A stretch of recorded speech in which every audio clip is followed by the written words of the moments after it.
Este domingo, último dia de abril, o Santuário de Nossa Senhora da Conceição, em Angra, acolhe 3 novos acólitos que serão instituídos neste Ministério de Serviço ao Altar pelo Bispo de Angra.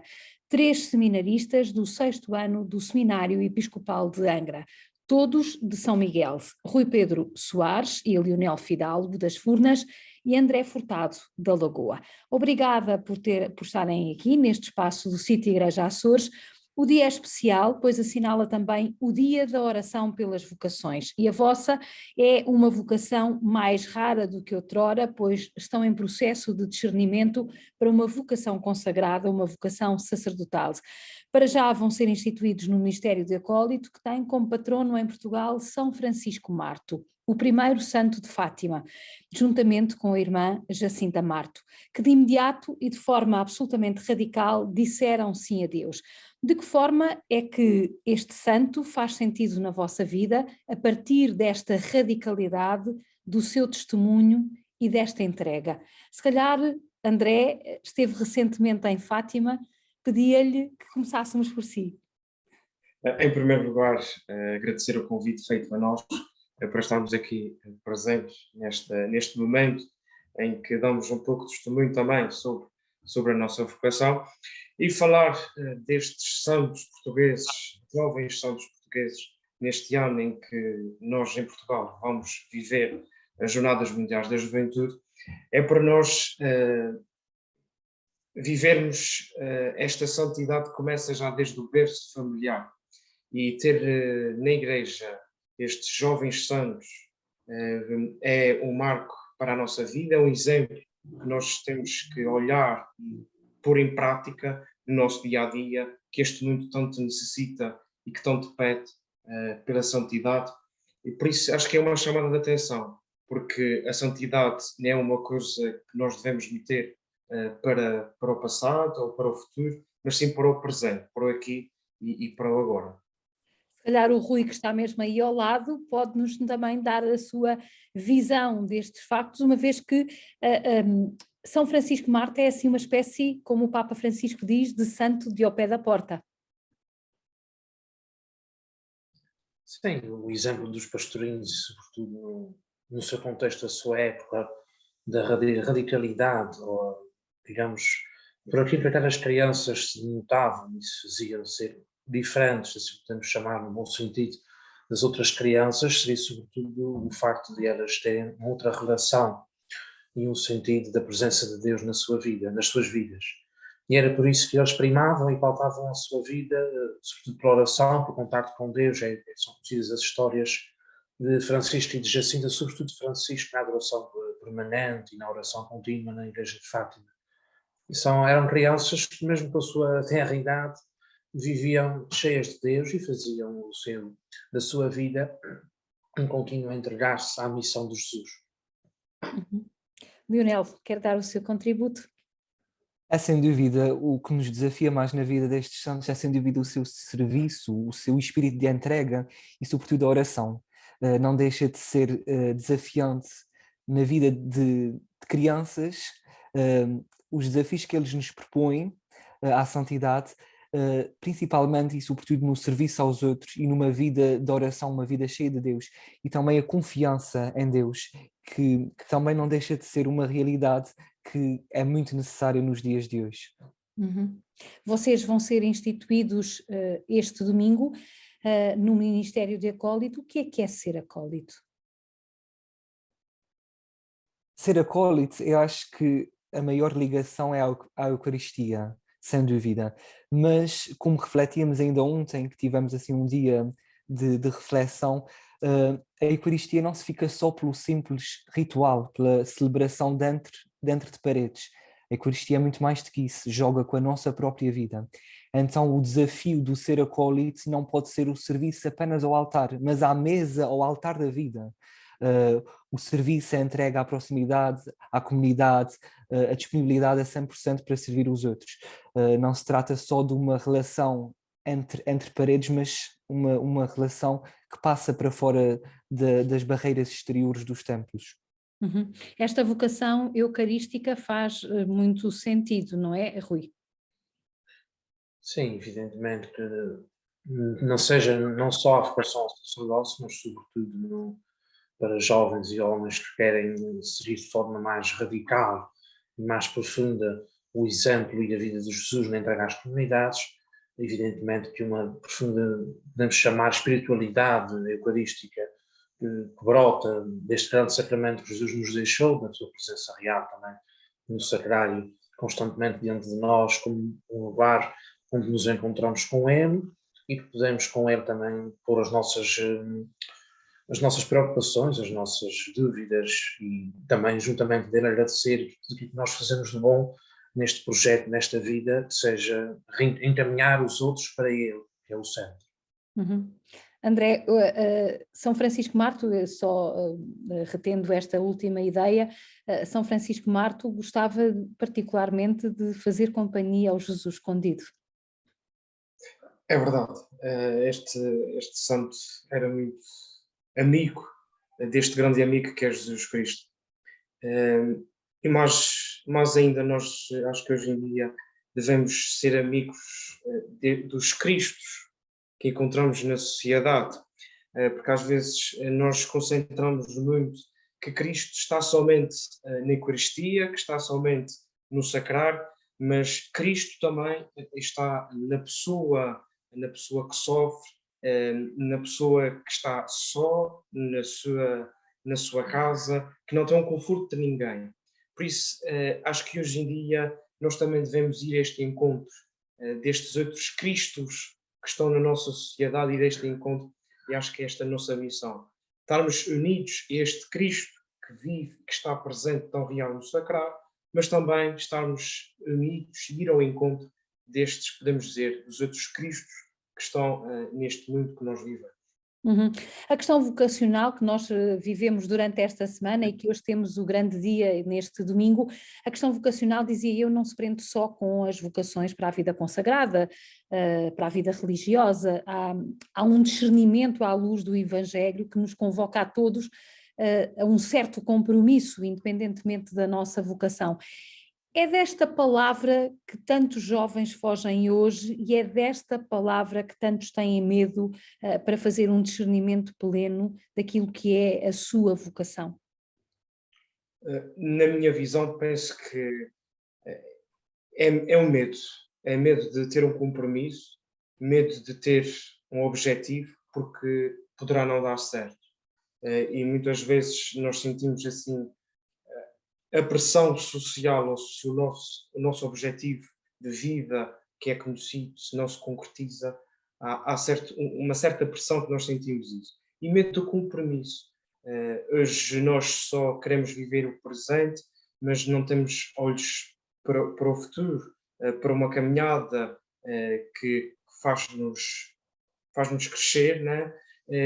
E que, de certa forma, abdicar da nossa vivência, abdicar daquilo que eu sou para dar uma entrega, de ser totalmente fiel àquilo que eu quero ser, fiel àquilo que me pedem neste mundo, que falta precisamente muito, mesmo muito, este sentido de compromisso. Comprometer-me comigo, comprometer-me com os outros e, acima de tudo, comprometermos com Cristo. Uhum. Nós estamos em vésperas de uma JMJ, toda a gente apresenta a JMJ como uma espécie de laboratório da fé, onde há aqui, de facto, também uma porta aberta para o discernimento vocacional. Um discernimento vocacional, Rui, que não é tanto o que é que eu sou, mas para quem é que eu sou. Quando no domingo, este domingo, for instituído no Ministério dos Acólitos, do acolitado, acha que esta questão também se vai colocar? Em certa parte, sim. Se calhar, digamos, a resposta acho que já é um bocadinho normal e habitual. O nosso serviço dá-se para os outros. A imagem do serviço de Jesus se entregou por nós, o nosso serviço dá-se para os outros. E o contexto de nós, atualmente vivemos em Portugal, destas jornadas, toda esta mobilização de jovens a nível mundial, deste grande encontro, acho que sobretudo também passa por discernimento vocacional fazer que estes jovens entendam que são úteis para algo. Numa sociedade hoje do fácil, do muito facilitado, em que conseguimos tudo da noite para o dia, em que fazemos um clique na internet e temos 30 mil e uma coisas à porta, não há a noção de que existe esforço. E fazer uma caminhada, fazer um discernimento, implica-nos fazer um esforço, perder algo. E perdendo esse algo, nós podemos ganhar sempre algo maior. Quando nós ou seja, quando nós saímos das nossas casas, das nossas famílias, deixamos na imagem dos outros, uma vida normal para seguir Jesus e em serviço da igreja, nós, digamos, deixamos as nossas famílias, deixamos tudo aquilo que é nosso para trás para irmos ao serviço dos outros, para sermos um outro no encontro dos outros, das comunidades que um dia o Senhor nos confiará. Uhum. Leonel, discernimento vocacional, quando eu introduzi o tema na nossa conversa, dizia que não é necessariamente só um discernimento para as vocações de vida consagrada. Hoje esta questão coloca-se nos jovens do seu tempo, naqueles com quem faz pastoral juvenil? Sim, a questão da vocação não se cinge só às vocações consagradas, religiosas, temos de pensar também nas vocações laicais, que são fundamentais na vida da Igreja. Os jovens, hoje em dia, talvez podem não se identificar tanto com as vocações religiosas, consagradas, mas têm dentro de si a sua própria vocação e serão úteis noutros serviços à comunidade. As vocações são inúmeras, porque Deus toca a vida de cada um na sua situação, no seu contexto, na sua realidade e precisamos de gente para tudo. Precisamos de pessoas que nos ajudem em várias áreas e isto é possível à luz do Evangelho. É possível que a nossa vida seja toda pautada pelo Evangelho nas diferentes áreas que o mundo nos exige. Quantos caminhos é que há para chegar a Deus? É uma pergunta difícil, mas acho que existem muitos, porque Deus, como eu dizia, Deus serve-se da história de cada um e Deus não tem limites na sua imaginação, Ele arranja as formas mais variadas e mais diversas para entrar na vida do homem. Por isso, eu acho que os caminhos são mesmo infinitos, basta estarmos despertos e também abertos a esta novidade, porque o caminho Deus também o faz. Deus trilha o caminho para que nós passamos por ele. Acho que passa por nós estar abertos a esta novidade e estar abertos à ação de Deus. Depois, ele logo nos apontará qual será o melhor caminho para o encontro com ele. Rui, os jovens, diz-se hoje muitas vezes que os jovens não querem compromissos, os jovens não estão na igreja, os jovens estão afastados. Deixaram de perceber os caminhos para Deus? Deus deixou de fazer falta na vida deles?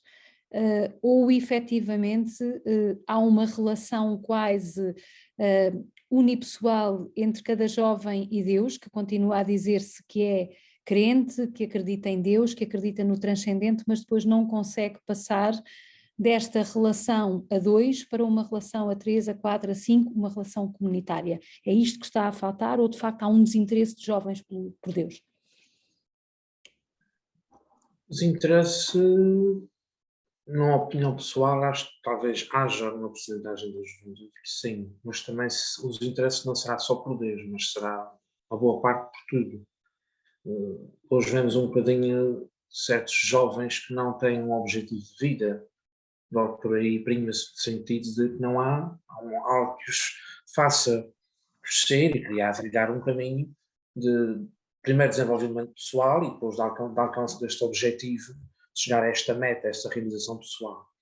Claro que, infelizmente, Deus, se não é uma prioridade, algo palpável, muito menos Deus, que na juventude é completamente difícil perceber, se calhar que exista, a não ser por alguma coisa que outros nos transmitam.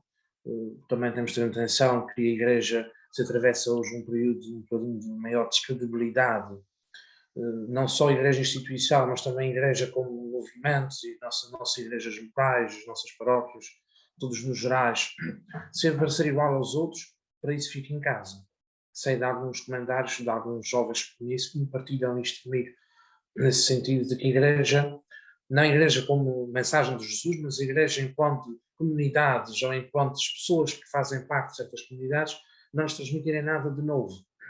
Se a Igreja não nos der nada de novo, se não cativar para esses jovens, se não for um porto que lhes diga há algo aqui que se calhar interessa, ou faz uma descoberta, procura algo que possas ter assim, que desperte na tua vida outros interesses ou outra luz para alcançares a tua meta, o teu caminho, à luz de uma outra realidade. E essa realidade é o Evangelho e a mensagem de Jesus. Felizmente, podemos contextualizar que há uma certa descrença, sim, que há um certo afastamento, medidas e soluções milagrosas, acho que ainda não temos. Mas só construindo o caminho com esta faixa, com estes jovens, fazendo um caminho de necessidade, de diálogo, sobretudo, conseguimos, se calhar, não digo fazermos uma abertura total, porque a Igreja, enquanto comunidades, tem que se abrir a todos, a todas as faixas. A Igreja é mãe de idosos, é mãe de adultos e mãe de jovens, mas também no sentido de perceber o que é que há, o que é que os faz não pertencer à Igreja, o que é que os faz não despertar o sentido de ser na Igreja e, consequentemente, procurar por Deus. Que é o grande causa, porque se não houver busca de algo que seja transcendente, de algo que os complete, nunca mais vão chegar a uma realidade em que os reconduza para uma comunidade ou para um grupo em que se sintam uma família. Há muito a ideia de que a Igreja escuta pouco os jovens. O que é que os jovens nos querem dizer que nós não estamos a ouvir, André? Acho que pegando assim um bocadinho mais atrás, acho que há uma frase que nós podemos citar, que são as palavras o vento as levem e os exemplos é que arrastam e é que permanecem. E acho que a juventude está à procura de Deus, a juventude quer encontrar Deus, mas a juventude olha para a Igreja como aquela que não dá o exemplo verdadeiro. Que hoje em dia pecamos muito, falhamos muito nesta mensagem, ou transmitir esta mensagem aos jovens. Acho que falta-nos muito esta disponibilidade de estar e de ouvir e de acompanhar os jovens que crescem, que estão a crescer na fé e depois olhem para os exemplos. E hoje em dia não encontramos exemplos adequados e que sejam verídicos, que podemos seguir, que temos confiança. Acho que nós falhamos muito por aí, é de não acompanhar estes jovens, de não demonstrar proximidade a estes jovens e não dar oportunidade para esta comunicação, porque acho que nós podemos mudar muita coisa se houver a comunicação.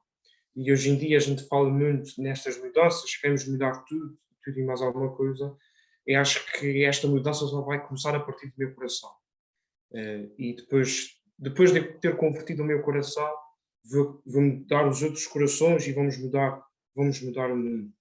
E eu acho que nós temos que tocar no coração dos jovens, não por palavras, mas por atos e por exemplos. E porque um jovem também cativa outro jovem. E assim a Igreja poderá florescer. E nós temos que voltar a dar esta esperança a estes jovens. E acho que nós vamos viver em Portugal um momento-chave desta viragem, deste encontro mundial da juventude com o Papa. E acho que nós temos a aproveitar isso para darmos este sentido de esperança, que há esperança, que os jovens devem acreditar nesta Igreja que está a mudar, que está a transformar e que temos que dar prioridade a estes jovens, porque os jovens serão o futuro da Igreja. 1 minuto para cada um. Terminamos a semana da oração para as vocações. Pergunto, que frutos é que no terreno nós poderemos encontrar desta semana? Frutos esta semana, há pessoas que ainda rezam. Nós vemos isso muito presente e esta semana temos recebido várias mensagens. As pessoas estão a rezar por nós e às vezes nós esquecemos que temos sempre alguém a rezar por nós e nós não damos o devido valor. E esta semana é muito importante porque nós damos ênfase a estas vocações, não só sacerdotais, religiosas, laicais, e a esta vida toda, que é a vida de entrega, de doação total a Deus e aos outros. Rui? Espero que os frutos se concretizem em mais vocações, isto é que seria plenamente esperado. Só que já dissemos aqui que os nossos caminhos não são os caminhos de Deus, cada um tem o seu caminho. Que o Senhor esperemos que para as nossas orações, para as nossas preces, nesta semana de forma mais intensiva, que toque o coração de cada um e que faça cada um realmente descobrir no seu interior aquilo que se sente vocacionado para o serviço dos outros. Lionel? Este clima de oração que se vive mais intensamente esta semana, acho que exprime de forma bem visível o nosso ser comunidade, o nosso pensar no outro e perceber que todos juntos trabalhamos para o mesmo e que o nosso centro aqui é Jesus e estamos todos à roda do mesmo Mestre e Senhor e ligados a Ele conseguimos aquilo que necessitamos para as nossas vidas. Obrigada por terem estado aqui no sítio Igreja Açores. Parabéns pela instituição no Ministério de Acólito. Obrigado.